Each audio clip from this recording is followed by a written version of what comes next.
Hello friends, कैसे हैं आप सब। आई होप आप सब अच्छे होंगे और आपकी पढ़ाई अच्छे से चल रही होगी। फ्रेंड्स, आज के वीडियो में हम देखने वाले हैं 2 फरवरी का क्वेश्चन पेपर, जिसमें हम देख रहे हैं ईवीएस के 15 क्वेश्चंस। तो आइए स्टार्ट करते हैं।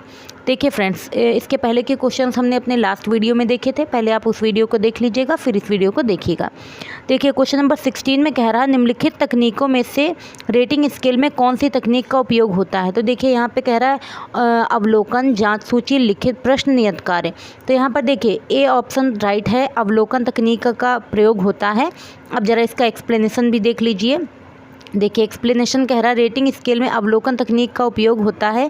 इसका उपयोग किसी भी स्थित विचार या वस्तु में छात्रों के दृष्टिकोण को मापने के लिए किया जाता है। मध्य मापन बिंदु प्राप्त करने के लिए हमेशा विशेष संख्या बिंदुओं जैसे 3 बिंदु रेटिंग स्केल या 5 बिंदु रेटिंग स्केल तैयार किया जाता है। शिक्षक द्वारा शिक्षण अधिगम प्रक्रिया में विभिन्न प्रकार की तकनीक का उपयोग के रूप में अवलोकन तकनीक का उपयोग करने के लिए विद्यार्थियों के सतत रूप से सीखे गए तथ्यों की जांच की जाती है। इस तरीके से हमने इसका एक्सप्लेनेशन देखा। अब देखते हैं क्वेश्चन नंबर 17। देखिए क्वेश्चन नंबर 17 में कह रहा है पर्यावरण अध्ययन में बच्चों को शिक्षण अधिगम से जोड़ने के सबसे प्रभावशाली युक्ति पहचानिए। तो देखिए पूछा जा रहा सबसे प्रभावशाली युक्ति क्या है। पाठ्यपुस्तक का पठन, शिक्षक द्वारा व्याख्यान, शिक्षक द्वारा प्रदर्शन, किस्से कहानियाँ। तो देखिए किस्से कहानियाँ सबसे ज़्यादा उनके माइंड में फिट होते हैं, इसलिए यही यहाँ पर राइट ऑप्शन हो जाएगा। एक बार एक्सप्लेनेशन भी देख लीजिए, आप लोग यहाँ पे समझ लीजिएगा। ठीक, अब देखते हैं हम क्वेश्चन नंबर 18। इसमें कह रहा है निम्नलिखित में से कौन सा पर्यावरण अध्ययन में सीखने का रचनात्मक आकलन का साधन नहीं है। क्रम निर्धारण मापनी, वार्षिक उपलब्धि परीक्षण, उपाख्यानात्मक अभिलेख या फिर पोर्टफोलियो। तो यहाँ पर देखिए वार्षिक उपलब्धि परीक्षण जो है ये रचनात्मक साधन नहीं है। अब जरा इसका एक्सप्लेनेशन एक बार पढ़ लेते हैं। देखिए एक्सप्लेनेशन कह रहा है वार्षिक उपलब्धि परीक्षण पर्यावरण अध्ययन में सीखने का रचनात्मक आकलन का साधन नहीं है। दिए गए अन्य विकल्प रचनात्मक आकलन के साधन से संबंधित हैं। बाल केंद्रित शिक्षण अधिगम प्रक्रिया में किसी भी बालक का वार्षिक उपलब्धि परीक्षण नहीं किया जाता है। ऐसा करने से बालक के अंदर हीनता की भावना का विकास होता है। यह विकल्प समुचित नहीं है। शिक्षण अधिगम प्रक्रिया के दौरान शिक्षकों द्वारा अधिगम के आकलन का अभ्यास किया जाता है। इसका मुख्य उद्देश्य शिक्षार्थियों की सुविधा के लिए शिक्षण में सुधार और अधिगम में वृद्धि करना है। रचनात्मक आकलन के साथ पोर्टफोलियो, क्रम निर्धारण, मापनी का और वर्णन अभिलेख। अब देखते हैं हम नेक्स्ट क्वेश्चन, क्वेश्चन नंबर 19। इसमें कह रहा है सुनीता ने अपने विद्यार्थियों को भारत में समृद्ध वनस्पतियों और जीवों के बारे में पढ़ाया, फिर वह उन्हें राष्ट्रीय उद्यान में ले गई। इस शिक्षण विधि से उनके छात्रों में मदद मिलेगी। किस चीज़ में मदद मिलेगी। देखिए वो फील्ड में ले जाके तब उनको बच्चों को दिखा रही है। तो यहाँ पर देखिए क्या हो जाएगा। कह रहा है मौज मस्ती करने या बाहरी यात्रा पर दोस्तों के साथ आनंद लेने, प्रकृति के प्रति सम्मान विकसित करने, कक्षा अधिगम को वास्तविक जीवन से। देखिए वास्तविक जीवन से जोड़ने वाला ही वो काम कर रही है, इसलिए सी यहाँ पर राइट ऑप्शन हो जाएगा। अब एक बार एक्सप्लेनेशन देख लीजिए। सुनीता ने अपने विद्यार्थियों को भारत में समृद्ध वनस्पतियों और जीवों के बारे में पढ़ाया, फिर वह उन्हें राष्ट्रीय उद्यान में ले गई। इस शिक्षण विधि से उनके छात्रों में कक्षा अधिगम को वास्तविक जीवन से सह संबंधित करने में मदद मिलेगी।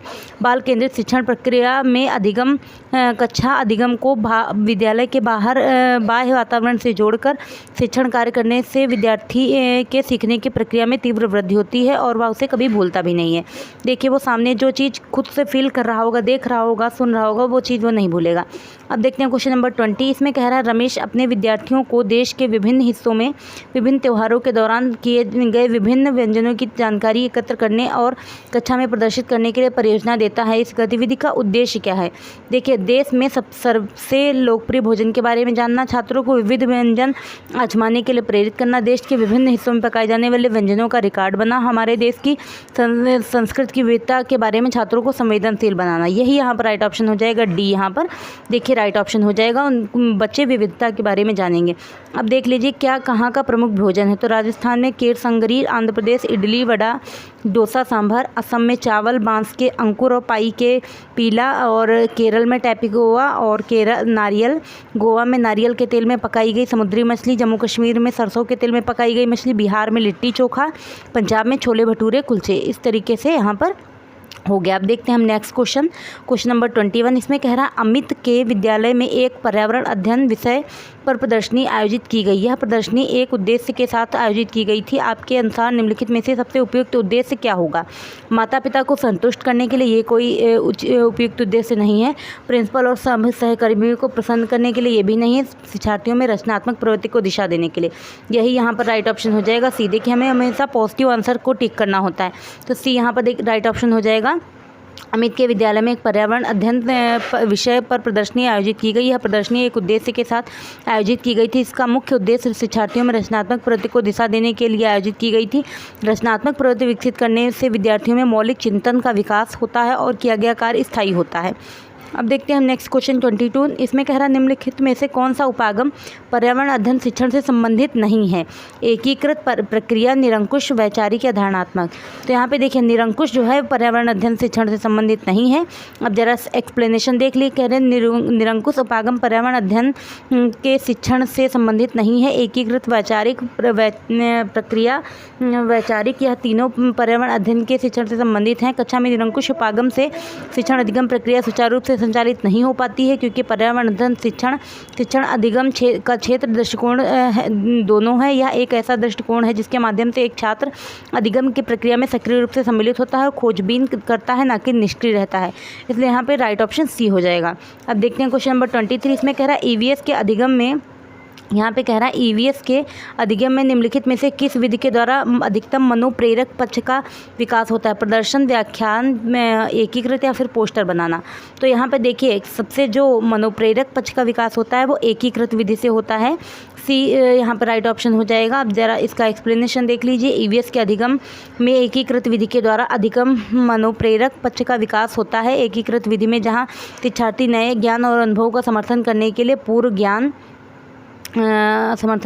पूर्व ज्ञान और फिर देखते हैं आगे क्या है।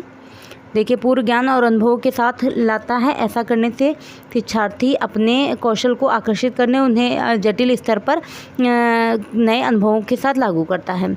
अब देखते हैं क्वेश्चन नंबर 24। इसमें कह रहा पर्यावरण अध्ययन में शिक्षण अधिगम निर्भर करता है बच्चों के पूर्व अनुभवों पर, साधनों की उपलब्धता पर, या फिर कह रहा है विद्यालय के दर्शन पर और बच्चों की ज़रूरतों पर। तो देखिए यहाँ पर विद्यालय दर्शन, तो यहाँ पर क्या चीज़ देखिए हो जाएगा। विद्यालय दर्शन तो ज़रूरी नहीं है, बाकी तीनों ऑप्शन राइट हैं। तो यहाँ पर देखिए ए, बी, डी हो जाएगा। ए ऑप्शन राइट हो जाएगा। अब ज़रा एक्सप्लेनेशन देख लीजिए। यहाँ पे कह रहा है पर्यावरण अध्ययन में शिक्षण अधिगम बच्चों के पूर्व अनुभवों पर, संसाधनों की उपलब्धता पर और बच्चों की ज़रूरतों पर निर्भर करता है। विद्यालय दर्शन पर पर्यावरण अध्ययन में शिक्षण अधिगम निर्भर नहीं करता, इसलिए यहाँ पे ABD सही। अब देखिए ज़रा कौन कौन सी विधियाँ होती हैं। एक तो कहानी विधि होती है, खेल विधि, परियोजना विधि, क्षेत्र भ्रमण, समस्या समाधान, अन्वेषण विधि या फिर प्रेक्षण विधि। ये विधियाँ आप जरूर अच्छे से पढ़ लीजिएगा। अब देखते हैं क्वेश्चन नंबर 25। इसमें कह रहा है निम्नलिखित में से पर्यावरण अध्ययन की कक्षा में सबसे ज़्यादा जरूरी क्या है? चार्ट, प्रोजेक्टर, स्थानीय संसाधन, शिक्षक ज्ञान। तो देखिए यहाँ पर जो सबसे ज़्यादा ज़रूरी है वो लोकल रिसोर्सेस हैं, यानी सी यहाँ पर राइट ऑप्शन हो जाएगा। अब देखते हैं इसका हम एक्सप्लेनेशन। कह रहा पर्यावरण अध्ययन की कक्षा में सबसे ज़्यादा जरूरी स्थानीय संसाधन का होना आवश्यक है। स्थानीय संसाधन के उपयोग से छात्र के मस्तिष्क में पर्यावरण के प्रति एक प्रतीकात्मक बिंब का निर्माण होता है, जिससे छात्र अध्ययन के समय समस्या उत्पन्न नहीं होती है। EVS के लिए सबसे जो उपयोग प्रभावी संसाधन होता है वो स्थानीय संसाधनों का उपयोग होता है। कक्षा के बाहर के जीवन को अधिगम से जोड़ना, वास्तविक जीवन की घटनाएँ, ये सभी कुछ सबसे ज़्यादा मोस्ट इम्पॉर्टेंट चीज़ होती है EVS के लिए। अब देखते हैं हम क्वेश्चन नंबर 26। देखिए क्वेश्चन नंबर 26 में कह रहा है NCERT EVS पर्यावरण अध्ययन की पाठ्यपुस्तक में रेलवे टिकट का नमूना दिखाया गया है।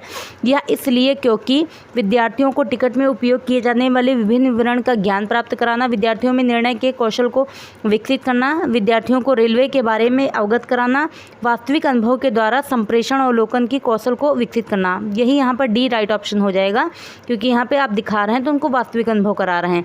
देखिए यहाँ पे कह रहा है NCERT EVS पर्यावरण अध्ययन की पाठ्यपुस्तक में रेलवे टिकट का नमूना दिखाया गया है। यह इसलिए क्योंकि वास्तविक अनुभव के द्वारा संप्रेषण और अवलोकन कौशल को विकसित करना है। रेलवे टिकट का नमूना दिखाने से विद्यार्थियों में अधिगम के प्रति रुचि बढ़ती है, सीखने के प्रति सजीवता का विकास होता है, शिक्षण प्रक्रिया सरल रुचिकर होती है, कौशल का विकास होता है, ज्ञान को स्थायी बनाती है। अब देखते हैं क्वेश्चन नंबर 27। इसमें कह रहा है ईवीएस के शिक्षण अधिगम में निम्नलिखित में से क्या बच्चों में विकसित होता है? अच्छी याददाश्त, पहचानना, करके सीखने की प्रवृत्ति या फिर रटना। तो देखिए करके सीखने की प्रवृत्ति, tendency for learning by doing, ये सबसे मोस्ट इंपॉर्टेंट होती है। सी यहाँ पर राइट ऑप्शन हो जाएगा।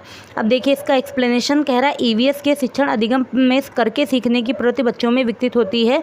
इस विधि से बच्चों में कार्य करने की क्षमता में वृद्धि होती है। बच्चों के अंदर मौलिक चिंतन तथा सृजनात्मक चिंतन का भी विकास होता है। जब छात्र किसी कार्य को करके सीखता है तो वह मानसिक और शारीरिक रूप से क्रियाशील होता है। उसके द्वारा सीखी गई क्रियाविधि अधिक समय तक उसको याद में बनी रहती है। करके सीखने में अधिगम की तीव्र गति होती है। उसमें बालक में पूर्ण मनोयोग का प्रदर्शन करता है। अब देखते हैं क्वेश्चन नंबर 28। इसमें कह रहा है पर्यावरण अध्ययन में स्टोरी टेलिंग, कहानी वाचन एक प्रभावी शिक्षण तकनीक है। निम्नलिखित में से इसका उपयोग करने के लिए सबसे उपयुक्त कारण क्या है? इसमें कह रहा है यह पाठ को विद्यार्थियों को रोचक बनाती है, या फिर कह रहा है सेकंड ऑप्शन कह रहा है यहाँ पे यह विद्यार्थियों में कहानी लेखन कौशल विकसित करती है, या विद्यार्थियों में सुनने का कौशल विकसित करने में मदद करती है। विद्यार्थी कहानी के पात्र से अपने को जोड़ सकते हैं। यहाँ पर देखिए यहाँ पे डी ऑप्शन राइट हो जाएगा। यहाँ पे उनको आप इस तरीके से बता रहे हैं कि वो खुद से फेल कर पाएंगे, तो यहाँ पे डी ऑप्शन राइट हो जाएगा। अब देखते हैं हम क्वेश्चन नंबर 29। कह रहा पर्यावरण अध्ययन की शिक्षक कक्षा 5 के विद्यार्थियों को एक वीडियो दिखाते हैं जिसमें एक बैलगाड़ी पर अत्यधिक सामान लादा गया है जिसके कारण बैल लड़खड़ा कर चल रहा है। शिक्षक इस वीडियो में दर्शाए गए दृश्य पर विद्यार्थियों के साथ चर्चा करते हैं ताकि उनका ध्यान ले जा सके। बैलों की उपयोगिता पर, बैलगाड़ी का उपयोग पर, भारी बोझ ढोने से पशुओं के शोषण पर। देखिए यही हो जाएगा, पशुओं का शोषण किया जा रहा है ना, अत्यधिक ढोया जा रहा है उस पर सामान। तो यहाँ पर देखिए पर्यावरण अध्ययन के शिक्षिका कक्षा 5 के विद्यार्थियों को एक वीडियो दिखाते हैं जिसमें बैलगाड़ी पर अत्यधिक सामान लादा गया जिसके कारण बैल लड़खड़ा कर चल रहा है। शिक्षक इस वीडियो में दर्शाए गए दृश्यों पर विद्यार्थियों से चर्चा करते हैं ताकि उनका ध्यान भारी बोझ ढोने में पशुओं के शोषण पर ले जा सके। इसका प्रमुख कारण शिक्षार्थियों के मानसिक वृत्ति पर आधारित होती है जिससे कि यह सीख सकें कि किसी का भी शोषण करना भारतीय संविधान के खिलाफ है। अतः भारतीय संविधान में अनुच्छेद 23 में बाल श्रम पर प्रतिषेध और अनुच्छेद 24 में 14 वर्ष से कम आयु के बच्चों के शोषण पर प्रतिबंध लगाता है।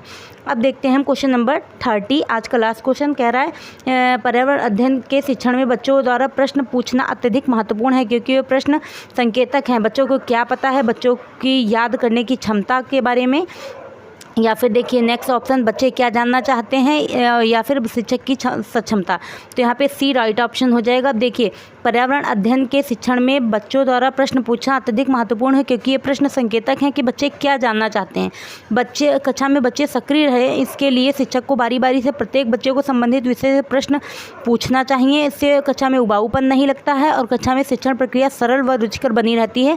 प्रश्न पूछने से शिक्षक यह जान जाता है कि शिक्षार्थी क्या जानना चाहता है। शिक्षक को उसी विषय से संबंधित प्रश्न पूछने के लिए बच्चे अधिक रुचि लेते हैं। तो ठीक है फ्रेंड्स, इस तरीके से आज के वीडियो में हमने 15 क्वेश्चंस कंप्लीट कर लिए हैं। और अगर आपको वीडियो अच्छी लग रही है, आपके लिए हेल्पफुल है, तो प्लीज़ हमारे चैनल पर नए हैं तो चैनल को सब्सक्राइब कर लीजिएगा, लाइक शेयर एंड कमेंट कीजिएगा। Thank you.